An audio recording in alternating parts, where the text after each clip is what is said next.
தூத்துக்குடியில் வின்ஃபாஸ்ட் மின்சார கார் விற்பனை தளத்தை திறந்து வைத்த முதலமைச்சர் பேசி வருகிறார். நேரலை காட்சிகளை பார்க்கலாம். அவர்களே, சண்முகப்பிரியா அவர்களே, திரு சண்முகையா அவர்களே, தலைமைச் செயலாளர் திரு முருகானந்தம் ஐஏஎஸ் அவர்களே, செயலாளர் திரு அருண்ராய் ஐஏஎஸ் அவர்களே, மேலாண்மை இயக்குநர் திரு தாரேஸ் அகமது ஐஏஎஸ் அவர்களே, மாவட்ட ஆட்சித்தலைவர் திரு இளம் பகவத் ஐஏஎஸ் அவர்களே, வின்ஃபாஸ்ட் நிறுவனத்தினுடைய தலைமை செயல் அலுவலர் திரு ராம்சான் சவ் அவர்களே, துணை செயல் அலுவலர் திரு பிரகலானந்தன் திரிபாதி அவர்களே, வின்ஃபாஸ்ட் நிறுவனத்தினுடைய நிர்வாகிகளே, அரசு உயர் அலுவலர்களே, பத்திரிகை மற்றும் ஊடகத்துறை சார்ந்திருக்கக்கூடிய நண்பர்களே, உங்கள் அனைவருக்கும் என்னுடைய அன்பான வணக்கம். வரலாற்று சிறப்புமிக்க இந்த நிகழ்வுக்கு வின்ஃபாஸ்ட் நிறுவனத்தோட உயர் அதிகாரிகளை நான் இந்த நேரத்தில் மனதார வரவேற்கிறேன். வியட்நாமீஸ் மொழியில சொல்லணும் அப்படின்னா சாமுங் நெ ஓய் வின்ஃபாஸ்ட் தமிழ்நாடு. தெற்காசியாவினுடைய மிகப்பெரிய குழுமங்கள்ல ஒன்றாக இருக்கக்கூடிய பெருமைமிகு விண்குழுமம். முதலீடுகளுக்காக தமிழ்நாட்டை தேர்ந்தெடுத்ததுக்கு நான் பெருமகிழ்ச்சி அடைகிறேன், பெருமையாகவும் இருக்கிறது. வியட்நாம் என்றாலே வியப்பு தான். அந்த வியட்நாம் நாட்டை சார்ந்த வின்ஃபாஸ்ட் நான் அடிக்கல் நாட்டி 17 மாசத்துல தமிழ்நாட்டில் தன்னுடைய நிறுவனத்தை தொடங்கி நமக்கு பெருமை சேர்த்திருக்கிறாங்க. நம்ம தொழில்துறை அமைச்சர் தம்பி TRV ராஜா அவர்களுக்கும் இந்த பெருமையில பெரும் பங்கு உண்டு. TRV ராஜாவோட உழைப்புக்கு இந்த வின்ஃபாஸ்ட் ஒரு சாட்சியாக விளங்கி கொண்டிருக்கிறது. வாகனங்கள் உற்பத்தியில முன்னணி நிறுவனமாகவும்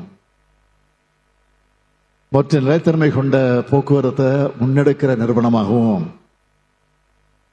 இருக்கக்கூடிய வின்ஃபாஸ்ட் தமிழ்நாட்டில் மேல வச்சிருக்கக்கூடிய நம்பிக்கைக்கு தமிழ்நாட்டுடைய முதலமைச்சரா நான் நன்றி தெரிவிச்சுக்கிறேன். இந்தியாவோட மொத்த மின் வாகன உற்பத்தியில 40 விழுக்காடு தமிழ்நாட்டில் இருந்து தான் உற்பத்தி ஆகுது. தமிழ்நாடு தான் இந்தியாவோட வாகன உற்பத்தி மற்றும் மின் வாகன உற்பத்தியினுடைய கேபிட்டல்னு நெஞ்சு நிமிர்த்தி நான் சொல்வேன்.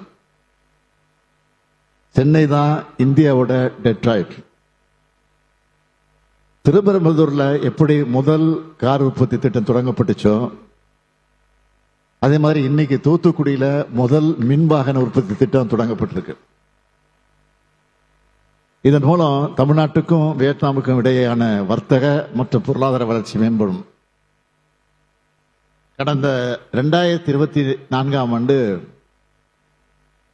ஜனவரி மாதம் நடந்த உலக முதலீட்டாளர் மாநாட்டின் போது 16,000 கோடி ரூபாய் உறுதியளிக்கப்பட்ட முதலீடு மற்றும் 3,500 நபர்களுக்கு உறுதியளிக்கப்பட்ட வேலைவாய்ப்பு என்ற வகையில் இந்த உற்பத்தி திட்டத்துக்கான புரிந்துணர்வு ஒப்பந்தம் கையெழுத்தாச்சு. அடுத்த மாசமே ஸ்லானத்தில் இருக்கக்கூடிய சிப்காட் தொழிற்பேட்டையில அடிக்க நாட்டு விழா நடந்துச்சு. இன்னைக்கு தொடக்க விழா நடக்குது. ஆக 17 மாசத்துல இந்த நிறுவனம் உற்பத்தியை தொடங்கியிருக்கு. இதனால தூத்துக்குடி மட்டுமல்ல, தமிழ்நாட்டினுடைய தென் மாவட்டங்கள் மிகப்பெரிய தொழில் பகுதியா வளர்ச்சி அடையும். அதனால உறுதியோடு சொல்றேன், இந்நாள் தென் மாவட்டங்களுடைய ஒரு பொன்னாள். இதுதான் தமிழ்நாட்டுடைய ஈஸ் ஆஃப் டூயிங் பிசினஸுக்கு அத்தாட்சி. முதற்கட்டமா இதுவரை 1300 கோடி ரூபாய் முதலீடு செய்யப்பட்டிருக்கு. ஆண்டுக்கு 50,000 மின்வாகன எஸ்யூவி உற்பத்தியாக இருக்கு. தெற்காசியாவிலே வியட்நாமுக்கு வெளியில இந்த நிறுவனம் தொடங்கி இருக்க முதல் மின்வாகன உற்பத்தி திட்டம் இதுதான். தமிழ்நாட்டில் அதுவும் நம்ம தூத்துக்குடியில் இருக்கக்கூடிய இந்த ஆலை தான் இந்தியாவிலேயே முழு மின்சார பயணிகள் வாகன உற்பத்தி திட்டம். இதனால இந்த வட்டாரத்தை சார்ந்த இளைஞர்கள் மற்றும் பெண்களுக்கு ஏராளமான வேலைவாய்ப்புகள் உருவாக்கப்பட்டிருக்கு. என்னுடைய கனவு திட்டமாக இருக்கக்கூடிய நான் முதல்வன் திறன் மேம்பாட்டு திட்டத்தின் கீழ் சிறப்பு பயிற்சி பெற்று இதே தூத்துக்குடி மாவட்டத்தை சார்ந்த 200க்கும் மேற்பட்ட டிப்ளமோ மாணவர்கள் இந்த நிறுவனத்தில் வேலை வாய்ப்பு பெற்றிருக்கிறாங்க. அது மட்டுமல்ல, கிட்டத்தட்ட 80 முதல் 90 விழுக்காடு பணியாளர்களை தூத்துக்குடி மற்றும் பக்கத்து மாவட்டங்களில் இருந்து தான் இந்த நிறுவனம் பணியமர்த்த போறாங்க. உலகளாவிய முதலீட்டில் உள்ளூருக்கான முழுமையான வளர்ச்சி என்கிற திராவிட மாடல் அரசினுடைய நோக்கம் நிறைவேறி இருக்கு. இந்த திட்டத்தால தூத்துக்குடியை சுற்றி இருக்கக்கூடிய மாவட்டங்கள்லையும் உதிரி பாகங்கள் உற்பத்தி செய்யும் திட்டங்கள் உள்ளிட்ட பல்வேறு வளர்ச்சி வாய்ப்புகள் பெருகும். சென்னை, காஞ்சிபுரம், கோவை, ஓசூர் ஆகியவற்றை தொடர்ந்து வளர்ந்து வர மோட்டார் வாகன தொழிற்கூடமா தூத்துக்குடி உருவெடுத்து வருது. இப்படித்தான் ஒவ்வொரு மண்டலமா பார்த்து பார்த்து வளர்த்தெடுக்கிறோம். இந்தியாவுடைய 2வது முழு மின்வாகன உற்பத்தி திட்டம் என்ற வகையில் கடந்த 2024ஆம் ஆண்டு செப்டம்பர் மாதம் டாடா JLR நிறுவனத்தோட மின்வாகன உற்பத்திக்கு ராணிப்பேட்டை மாவட்டத்தில் அடிக்கல் நாட்டினேன்.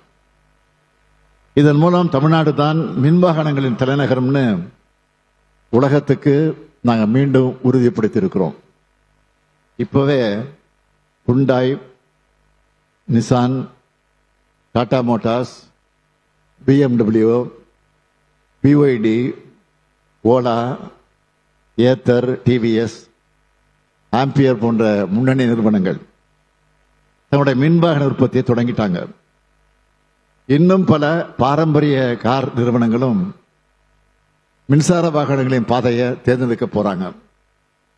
தமிழ்நாட்டுக்கு மின்சார வாகனங்களை கொண்டு வர்ற இந்த சவாலான பயணத்தில் நீங்க எல்லோரும் எங்க கூட இருக்கீங்க என்பதில் எனக்கு பெரும் மகிழ்ச்சி. இந்த மகிழ்ச்சியான நேரத்தில் விண் குழுமத்தினரை உங்ககிட்ட ஒரு கோரிக்கையை முன்வைக்க விரும்புகிறேன். உங்களுடைய வெண்குழுமம் வாகனத்துறையில் மட்டும் இல்லாம கல்வி, மருத்துவம், தகவல் தொழில்நுட்பம், நுகர்வோர் பொருட்கள் உள்ளிட்ட பல துறைகளில் கோலோச்சக்கூடிய குழுமம். உங்களுடைய வருங்கால முதலீடுகளை எல்லாம் தமிழ்நாட்டில் தொடர்ந்து மேற்கொள்ளணும்னு தமிழ்நாட்டுடைய முதலமைச்சரா இந்த நேரத்தை உங்களை எல்லாம் நான் கேட்டுக்கொள்கிறேன். வின்ஃபாஸ்ட் உற்பத்தி திட்டம் தூத்துக்குடியில் நிறுவப்பட உறுதுணையாக இருந்த திராவிட மாடல் அரசு உங்களுடைய எல்லா முதலீட்டு திட்டங்களுக்கும் தேவையான உதவிகளை செஞ்சு தர தயாராக இருக்கிறோம் என்று உறுதியளித்து உங்க எல்லாருக்கும் மீண்டும் எனது நன்றிகளையும் வாழ்த்துக்களையும் கூறி விடைபெறுகிறேன். நன்றி, வணக்கம்.